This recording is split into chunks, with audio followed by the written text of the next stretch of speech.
Selamat bertemu kembali teman-teman semua. Hari ini saya mau membaca satu ayat firman Tuhan yang terambil di dalam kitab Ayub pasal 28, ayat 28. Demikian bunyi firman Tuhan. Tetapi kepada manusia ia berfirman, sesungguhnya takut akan Tuhan itulah hikmat, dan menjauhi kejahatan itulah akal budi. Takut akan Tuhan, itulah hikmat. Menjauhi kejahatan, itulah akal budi. Kalau dibalikkan, saudara, itu berarti orang yang tidak takut akan Tuhan, itu berarti dia tidak berhikmat. Demikian juga orang yang masuk dalam kejahatan, berarti dia tidak berakal. Itu firman Tuhan. Saudara, kehidupan yang realita saat ini, yang kita hadapi, bukan merupakan nyanyian panggung sandiwara, bukan. Jadi dunia yang terperagakan hari ini, yang kita alami, bukan sandiwara. Kita benar-benar real, nyata, hidup di dalam masa-masa yang sulit. Di mana setiap orang menghadapi ketakutan.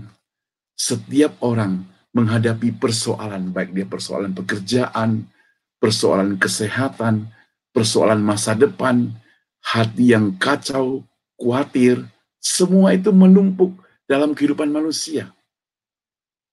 Memikirkan tentang makanan, memikirkan tentang bayar rental rumah, memikirkan tentang besok mau makan apa, semua terpikirkan.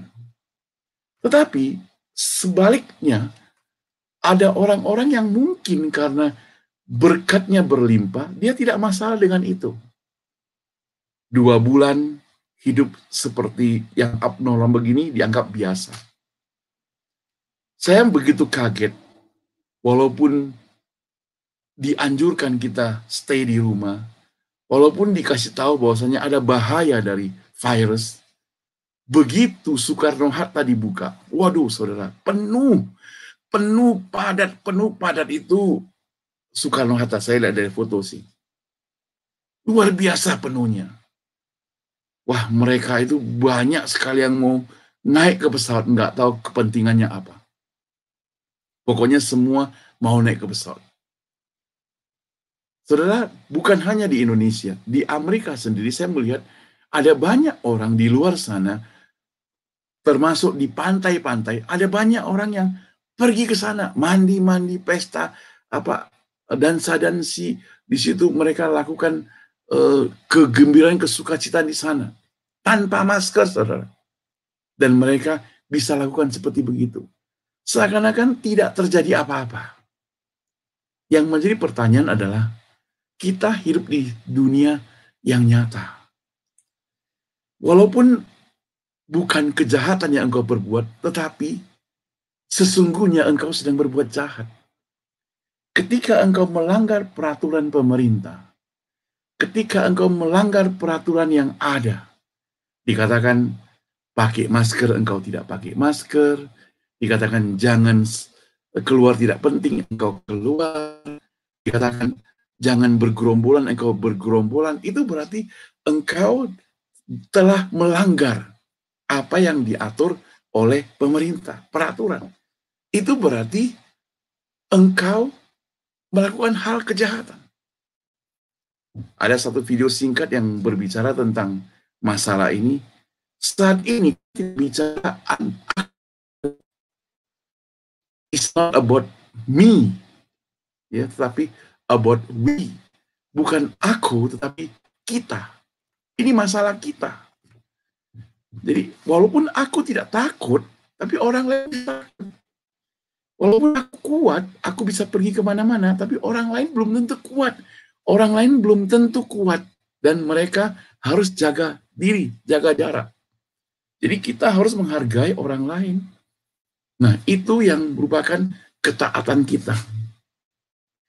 Kalau itu tidak kita lakukan dengan disiplin, maka jangan salahkan siapa-siapa kalau hidup yang abnormal ini bisa berlangsung 3 bulan, 4 bulan, 5 bulan, dan seterusnya.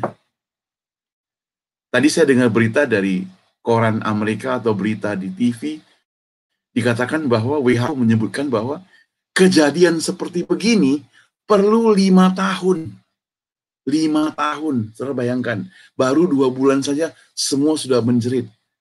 Kemarin saya dengar di San Francisco ada yang unjuk rasa. Atau di state lain mereka unjuk rasa karena gak tahan, sudah bosan, terlalu lama di rumah. Nah saudara, ini kan kepentingan diri sendiri kalau terlalu lama di rumah. Ambillah waktu kayak ngapain di rumah, lakukan kegiatan-kegiatan khusus, kegiatan-kegiatan yang luar biasa lah. Mungkin perlu kreativitas, ide yang mantap, supaya apa? Supaya kita memiliki suatu kesibukan untuk menyelesaikan yang bermanfaat. Jadi walaupun kita di rumah, kita menikmati hal yang bermanfaat. Perhatikanlah, kan pikirkanlah. Makanya Tuhan berikan kepada kita pikiran, berikan kepada kita akal, supaya kita bisa mengerjakan. Walaupun kita ada di dunia yang abnormal, kita bisa adaptasi untuk masuk ke dalamnya. Dengan demikian, saudara, kita dilatih kesabaran. Kita dilatih semuanya. Ya. Maka ayat ini dikatakan, sesungguhnya takut akan Tuhan. Itu merupakan hikmat.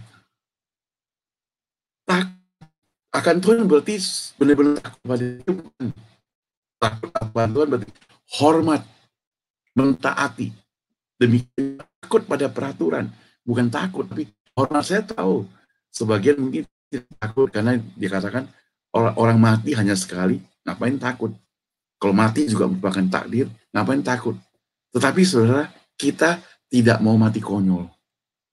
Kita mau hidup lewati kehidupan itu dan mati dengan arti kehidupan. Jadi hidup kita itu berarti, bukan konyol. Hidup kita itu menjadi berkat, bukan konyol.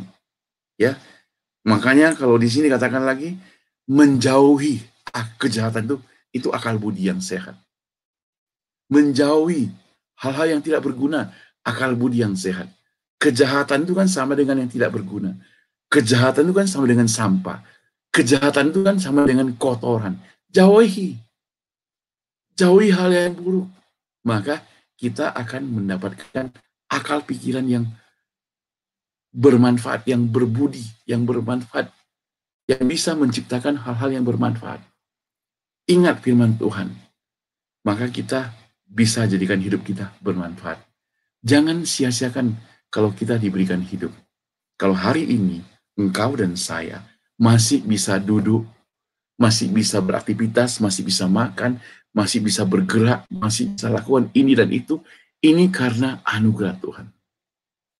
Pakai anugerah itu dengan baik-baik. Jangan sia-siakan. Jangan pernah sia-siakan. Nah, kiranya pesan ini boleh menjadi suatu perenungan kembali, refleksi kita. Kalau selama ini kita mungkin tidak mau taat, kita mungkin ngotot, kita mungkin merasa hebat, sadarlah bahwa kita tidak ada apa-apanya. Kekayaan, harta, kekuatan, pengetahuan, jabatan, gelar, tidak ada gunanya saat ini. Yang ada gunanya adalah kita harus merendahkan diri. Takut kepada Tuhan, taat kepada perintahnya. Kiranya saudara sekalian dapat berbuat demikian. Mari kita berdoa. Tuhan, dengar doa kami. Kami mau hidup taat kepadamu. Kami mau hidup turut perintahmu. Kami mau hidup ikuti jalanmu. Supaya kami punya hikmat. Supaya kami sungguh-sungguh menjauhi kejahatan. Kami berhikmat. Dan sungguh-sungguh kami lakukan yang terbaik. Supaya kami berakal budi. Tolong kami Tuhan. Dalam nama Tuhan Yesus kami berdoa. Amin. Terima kasih saudara yang telah stay at home with Sawiman Saud. Stay at home with Sawiman Saud ada di channel ini. Channel apa? Channel Sawiman Saud CBM. CBM itu Cornerstone Broadcasting Ministry yang ada di YouTube channel. Kalau saudara merasa dapat berkat, share kepada teman-teman yang lain. Bagi saudara yang belum subscribe, silakan subscribe saudara. Klik like juga, karena subscribe itu kan tidak usah bayar. Subscribe juga berarti engkau bisa dapat notifikasi kalau saya berbuat video yang lain. Ini kesempatan, karena liburan, ada waktu, saya bisa buat video buat saudara sekalian. Kiranya Tuhan memberkati. Sampai ketemu. God bless you.